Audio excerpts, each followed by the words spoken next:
ಸ್ನೇಹಮಯಿ ಕೃಷ್ಣ ಏನು ಆರೋಪವನ್ನ ಮಾಡಿದ್ರು ಸಿಎಸ್ ಶಾಲಿನಿ ರಜನೀಶ್ ಅವರ ವಿರುದ್ಧವಾಗಿ ಈಗ ಸಿಎಸ್ ಶಾಲಿನಿ ರಜನೀಶ್ ಅವರ ಹೆಸರನ್ನ ವಾಪಸ್ ಪಡೆದು ಕ್ಷಮೆಯಾಚಿಸ್ತೀನಿ ಅಂತ ಹೇಳಿದ್ದಾರೆ. ಅಂದ್ರೆ ಆಡಿಯೋ ಕೇಸ್ನಲ್ಲಿ ಸಿಎಸ್ ಶಾಲಿನಿ ರಜನೀಶ್ ಹೆಸರನ್ನ ವಾಪಸ್ ಪಡೆದಿದ್ದಾರೆ. ಈ ಬಗ್ಗೆ ಮೈಸೂರಿನಲ್ಲಿ ದೂರುದಾರ ಸ್ನೇಹಮಯಿ ಕೃಷ್ಣ ಮಾತನಾಡಿದ್ರು. ಅಂದ್ರೆ ಅವರ ಮೇಲಿನ ಆರೋಪವನ್ನ ವಾಪಸ್ ಪಡೆದುಕೊಳ್ಳೋದಿಲ್ಲ, ಶಾಲಿನಿ ರಜನೀಶ್ ಹೆಸರು ತೆಗೆದುಕೊಂಡಿದ್ದಕ್ಕೆ ಕ್ಷಮೆ ಕೇಳ್ತೀನಿ ಅಂತ ಹೇಳಿದ್ದಾರೆ. ನಟೇಶ್ಗೆ ಬಡ್ತಿ ನೀಡುವ ವಿಚಾರದಲ್ಲಿ ಲಂಚ ಕೊಟ್ಟಿದ್ದು ನಿಜ, ಆ ವಿಚಾರವನ್ನ ನಾನು ಇಂದಿಗೂ ಕೂಡ ಒಪ್ಕೊಳ್ತೀನಿ. ನಟೇಶ್ ಅವರು ಹಣವನ್ನ ಕೊಟ್ಟೆ ಬಡ್ತಿಯನ್ನ ಪಡ್ಕೊಂಡ್ರು, ಆದ್ರೆ ಇದರಲ್ಲಿ ನಾನು ಸಿಎಸ್ ಶಾಲಿನಿ ರಜನೀಶ್ ಅವರ ಹೆಸರನ್ನ ವಾಪಸ್ ಪಡಿತೀನಿ ಅಂತ ಅಂದಿದ್ದಾರೆ. ಇನ್ನು ಈ ಕುರಿತಂತೆ ನಮ್ಮ ಪ್ರತಿನಿಧಿ ರಾಮ್ ಸ್ನೇಹಮಯಿ ಕೃಷ್ಣ ಅವ್ರ ಜೊತೆ ಮಾತನಾಡಿದ್ರು. ಏನ್ ಹೇಳಿದ್ರು ಬನ್ನಿ ನೋಡೋಣ. ಸರ್, ತಾವು ಮೊದಲ ಪೋಸ್ಟ್ನ ಸಿಸಿಬಿ ವಿಚಾರಣೆ ನಂತರ ಹಾಕಿದ್ದೀರಿ, ಏನದು ಅಂತ?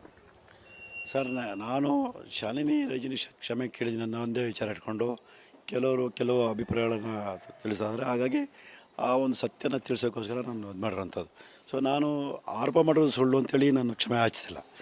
ಈ ಹಂತದಲ್ಲಿ ಶ್ರೀಮತಿ ಶಾಲಿನಿ ರಜನೀಶ್ ಹೆಸರು ಉಲ್ಲೇಖ ಮಾಡೋದು ತಪ್ಪಾಗಿದೆ ಅಂತೇಳಿ ಕ್ಷಮೆ ಕೇಳಿದೆ ಅಷ್ಟೇ ಹೊರತು ನಾನು ಮಾಡಿರೋ ಆರೋಪ ಸುಳ್ಳು ಅಂತೇಳಿಲ್ಲ.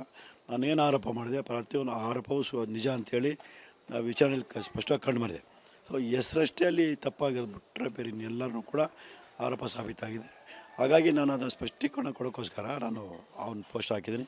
ನಾನು ಈ ಹಂತದಲ್ಲಿ ಶ್ರೀಮತಿ ಶಾಲಿನಿ ರಜನೀಶ್ಗೆ ಕ್ಷಮೆ ಕೇಳಿದ ಕಾರಣಕ್ಕೆ ನಾನು ಮಾಡಿರೋ ಆರೋಪ ಸುಳ್ಳು ಅಂತಲ್ಲ. ಅದು ಪ್ರಭಾವಿ ವ್ಯಕ್ತಿಗೆ ಹಣ ಹೋಗಿದೆ ಅನ್ನೋದಕ್ಕೆ ಸಾಕಷ್ಟು ಸಾಕ್ಷ್ಯಗಳಿದೆ. ಅದ್ರ ಬಗ್ಗೆ ಮುಂದಿನ ಕಾನೂನು ಹೋರಾಟ ಮಾಡ್ತೀವಿ. ಆ ಪ್ರಭಾವಿ ಯಾರು ಅನ್ನೋದು ಸಾಬೀತುಪಡಿಸಿದಾಗ ಸತ್ಯಾಂಶ ಈಜೆ ಗೊತ್ತಾಗುತ್ತೆ. ಹೆಸರು ಏನಿದೆ ಅದಕ್ಕೆ ಸಂಬಂಧಪಟ್ಟಾಗ ನಾನು ವಾಪಸ್ ತಗೊಳ್ತಾ ಇದ್ದೀನಿ, ಅದ್ರ ಬಗ್ಗೆ ಕ್ಷಮೆ ಕೇಳ್ತಾ ಇದ್ದೀನಿ. ಯಾಕೆಂತ ಹೇಳಿದ್ರೆ ಅದೊಂದು ಸಣ್ಣ ತಪ್ಪಾಗಿದೆ ನನ್ನಿಂದ. ಹಾಗಾಗಿ ಕ್ಷಮೆ ಕೇಳಿದ್ರೆ ಅದೇನು ದೊಡ್ಡ ಅಪರಾಧ ಅಲ್ಲ, ಮತ್ತು ನನ್ನ ಹೋರಾಟಕ್ಕೆ ಹಿನ್ನಡೆನೂ ಅಲ್ಲ. ಹೋರಾಟಗಾರ ಮಾಡಬೇಕಾದ್ರೆ ಸತ್ಯನ ಒಪ್ಕೊಳ್ಬೇಕಾದ್ರೂ ನನ್ನ ಕರ್ತವ್ಯ. ಹಾಗಾಗಿ ಆ ಸತ್ಯನ ಒಪ್ಕೊಂಡಿದ್ದೀನಿ ಅಷ್ಟು ಹೊರತು ಆರೋಪ ಸುಳ್ಳು ಅಂತ ಎಲ್ಲೂ ನಾನು ಕ್ಷಮೆ ಕೇಳಿಲ್ಲ.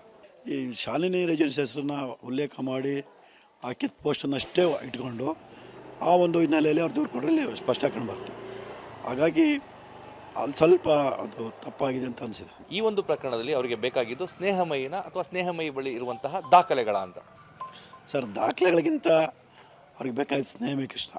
ಸೊ ಆ ದಾಖಲೆಗಳನ್ನ ಅವರು ಏನೂ ನಾಶ ಮಾಡೋಕ್ಕಾಗಲಿ ವಶಪಡಿಸ್ಕೊಂಡು ಏನೂ ಮಾಡೋಕ್ಕಾಗಲ್ಲ. ಆದರೆ ಸ್ನೇಹಮಯಿ ಕೃಷ್ಣನ ಕುಗ್ಗಿಸ್ಬೇಕು ಅನ್ನೋ ಕಾರಣಕ್ಕೆ ಇದು ಮಾಡಿದ್ರೆ. ಮತ್ತು ಎಲ್ಲದಕ್ಕಿಂತ ಮುಖ್ಯವಾಗಿ ಅವ್ರು ಸರ್ಚ್ ವಾರೆಂಟ್ ಅಮೌಂಟ್ ಸರ್ಚ್ ಮಾಡೋದು ಅದಕ್ಕೆ ಅಂತಂದರೆ, ನಾನು ಬೇರೆ ಬೇರೆ ಪಕ್ಷದವರ ಕೋಟ್ಯಾಂತರ ರೂಪಾಯಿ ದುಡ್ಡು ಇಸ್ಕೊಂಡ್ಬಿಡ್ತೀನಿ, ಆ ಹಣದಲ್ಲಿ ಹೋರಾಟ ಮಾಡ್ತೀನಿ ಅಂತೇಳಿ ಏನು ತಪ್ಪು ಭಾವನೆ ಇತ್ತು. ಅದೇ ನಿಜ ಅಂದ್ಕೊಂಡು ಮನೆ ಸರ್ಚ್ ಮಾಡಿದ್ರೆ ಅಲ್ಲಿ ದುಡ್ಡೇನೋ ಸಿಗ್ಬೋದು ಅನ್ನೋ ಕಾರಣಕ್ಕೆ ಸೊ ಸರ್ಚ್ ಮಾಡೋಣ ತಗೊಂಡು ಸರ್ಚ್ ಮಾಡಿದ್ರೆ ನನ್ನ ಹತ್ರ ಇರೋ ದಾಖಲಾತಿಗಳು ನೋಡಿ ಆ ತನಿಖಾಧಿಕಾರಿ ಸುಸ್ತಾಗಿಬಿಟ್ಟಿದ್ದಾರೆ. ಇಷ್ಟೊಂದು ದಾಖಲೆ ಇಟ್ಕೊಂಡು ನೀವು ಯಾವ ರೀತಿ ಹೋರಾಟ ಮಾಡ್ತೀರ ಅಂತಲೇ ಅವ್ರಿಗೆ ಇದಾಗಿದೆ. ಸೊ ಆ ಥರ ಯಾವುದೇ ಅಕ್ರಮ ಮಾಡೋದು ಸಿಕ್ಕಿಲ್ಲ. ಹಾಗಾಗಿ ಅವರು ಕೇಸ್ ದಾಖಲೆ ಮಾಡಿದ್ದು, ಸರ್ಚ್ ವಾರೆಂಟ್ ಬಂದು ತನಿಖೆ ಸರ್ಚ್ ಮಾಡಿದ್ದು ಇವೆಲ್ಲವೂ ಕೂಡ ನನಗೆ ಅನುಕೂಲನೇ ಆಗಿದೆ. ಸೊ ಸ್ನೇಹಮಯಿ ಕೃಷ್ಣ ಏನು ಅನ್ನೋದು ಸೊ ರಾಜ್ಯ ಜನಕ್ಕೆ ಗೊತ್ತಾಗಿದೆ. ಹಣ ಸಿಕ್ಕಿದೆಯಾ ಸರ್? ಹಣ ಎಲ್ಲರೂ ಸಿಕ್ಕಿದೆ? ಯಾವ ಹಣನೂ ಸಿಕ್ಕಿಲ್ಲ. ಅವ್ರು ನನ್ನ ಕಚೇರಿ ಮನೆಗಳೆಲ್ಲ ಕಡೆ ಮಾಡಿದರೆ ಎಲ್ಲೂ ಕೂಡ ಯಾವುದೇ ಆಕ್ರಮಣ ಅದು ಸುಳಿವು ಸಿಕ್ಕಿಲ್ಲ. ಅವ್ರು ಏನೇ ಪ್ರಯತ್ನ ಪಟ್ಟರು ಕೂಡ ನಾನು ಹೋರಾಟ ಮುಂದುವರಿತೆ. ನಾನು ಯಾವುದೇ ಕಾರಣಕ್ಕೂ ಕುಗ್ಗುವಂಥ ಪ್ರಶ್ನೆ ಇಲ್ಲವೇ ಅಲ್ಲ. ನಟೇಶ್ ಅವರು ಕೊಟ್ಟಿರೋಂಥ ದೂರಿಂದ ನನ್ನ ಹೋರಾಟಕ್ಕೆ ಮತ್ತಷ್ಟು ಬಲ ಸಿಕ್ಕಿದೆ ಅಂತ ಹೇಳ್ಬೋದು. ಯಾಕಂದರೆ ಇಡೀ ರಾಜ್ಯ ಜನ ಮತ್ತು ಮಾಧ್ಯಮಗಳು ಎಲ್ಲರೂ ಕೂಡ ನನ್ನ ಹೋರಾಟಕ್ಕೆ ಯಾವ ರೀತಿ ಬೆಂಬಲ ಇದ್ದಾರೆ ನನಗೆ ಗೊತ್ತಾಗಿದೆ. ಇದು ಸ್ನೇಹಮಯಿ ಕೃಷ್ಣ ಅವರ ಸ್ಪಷ್ಟವಾದಂತಹ ಮಾತುಗಳು. ಈ ಪ್ರಕರಣದ ನಂತರ ನನಗೆ ಹಿನ್ನಡೆ ಆಗಿಲ್ಲ, ಮತ್ತಷ್ಟು ಬಲ ಬಂದಿದೆ, ಎಚ್ಚರಿಕೆಯಿಂದ ಮುಂದಿನ ಹೆಜ್ಜೆಯನ್ನು ಇಡ್ತೇನೆ, ಖಂಡಿತವಾಗಿ ಹೋರಾಟವನ್ನು ಮುಂದುವರಿಸ್ತೇನೆ.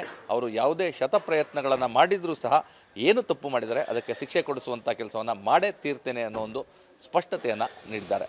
ಕ್ಯಾಮ್ರಾ ಪರ್ಸನ್ ಪ್ರಮೋದ್ ಜೊತೆ ರಾಮ್, TV9 ಮೈಸೂರು.